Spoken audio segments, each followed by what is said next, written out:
আসসালামু আলাইকুম। Hello everyone.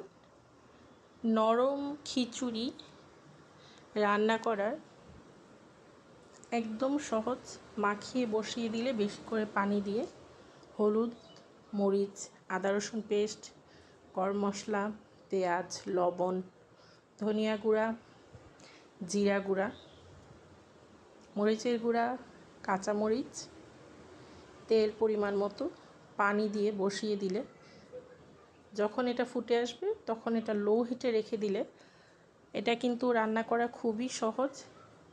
যে কোনো মানুষ একদম অল্প সময়ে এই খিচুড়িটা রান্না করতে পারবে।